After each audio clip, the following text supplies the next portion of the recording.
Devil ಸಿನಿಮಾಗೆ ಈಗಾಗಲೇ ಆರಂಭಿಕ ವಿಘ್ನದಿಂದ ಹಿಡಿದು ಹಂತ ಹಂತವಾಗಿ ಸಂಕಷ್ಟಗಳು ಬಂದು ಒದಗ್ತಾ ಇತ್ತು.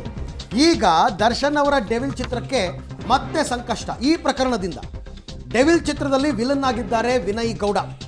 ಅಕ್ರಮ ಶಸ್ತ್ರಾಸ್ತ್ರ ಕಾಯ್ದೆಯಡಿ ವಿನಯ್ ಬಂಧನ ಆಗಿದೆ, ಬಿಡುಗಡೆ ಕೂಡ ಆಗಿದೆ.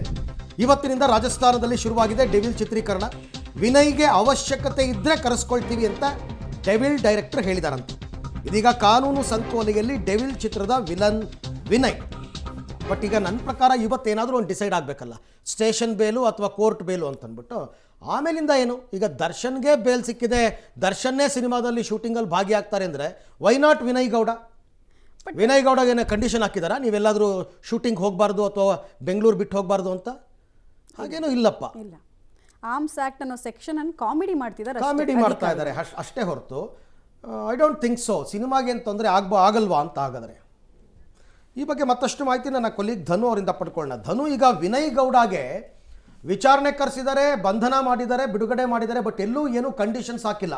ಅಂದರೆ ನೀವು ಚಿತ್ರೀಕರಣಕ್ಕೆ ಹೋಗಬಾರ್ದು ಅಥವಾ ಬೆಂಗಳೂರು ಬಿಟ್ಟು ಹೋಗಬಾರ್ದು, ಆ ಥರದ್ದು ಯಾವ ಕಂಡೀಷನ್ಸು ಹಾಕ್ದಂಗೆ ಕಂಡು ಬಂದಿಲ್ಲ. ಹಾಗಾಗಿ ಡೆವಿಲ್ ಚಿತ್ರೀಕರಣಕ್ಕೆ ವಿನಯ್ ಗೌಡರಿಂದ ಯಾವ ರೀತಿ ತೊಂದರೆ ಆಗುತ್ತೆ ಅಂತ? ಎಸ್ ಅರವಿಂದ್, ನಟ ದರ್ಶನ್ ಮತ್ತೆ ವಿನಯ್ ಗೌಡ ಒಟ್ಟಿಗೆ ನಟಿಸ್ತಾ ಇರ್ತಕ್ಕಂಥ ಸಿನಿಮಾ. ಈಗ ಡೆವಿಲ್ ಸಿನಿಮಾದಲ್ಲಿ ವಿನಯ್ ಗೌಡ ವಿಲನ್ ಪಾತ್ರದಲ್ಲಿ ನಟಿಸ್ತಾ ಇದ್ರು.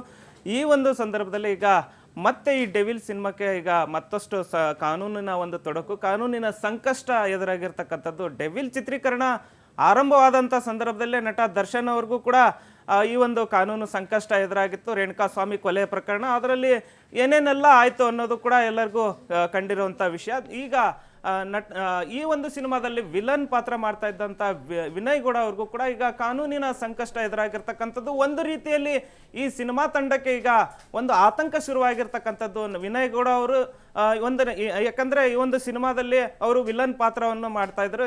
ಈಗ ಹಿಂದೆ ಕಳೆದ ವಾರವಷ್ಟೇ ಮೈಸೂರಿನಲ್ಲಿ ನಡೆದಂತಹ ಒಂದು ಸಿನಿಮಾದ ಚಿತ್ರೀಕರಣದಲ್ಲಿ ಭಾಗಿಯಾಗಿದ್ರು.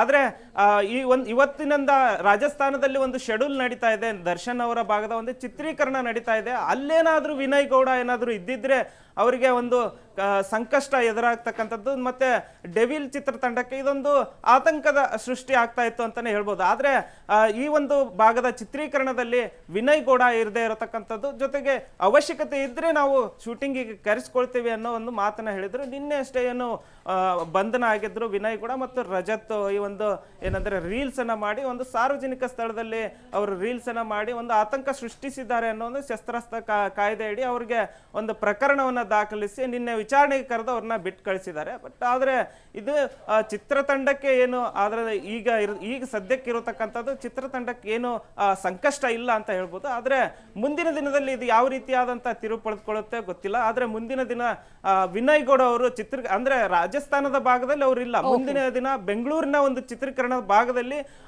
ವಿನಯ್ ಗೌಡ ಭಾಗಿ ಆಗ್ಬೇಕಾಗುತ್ತೆ.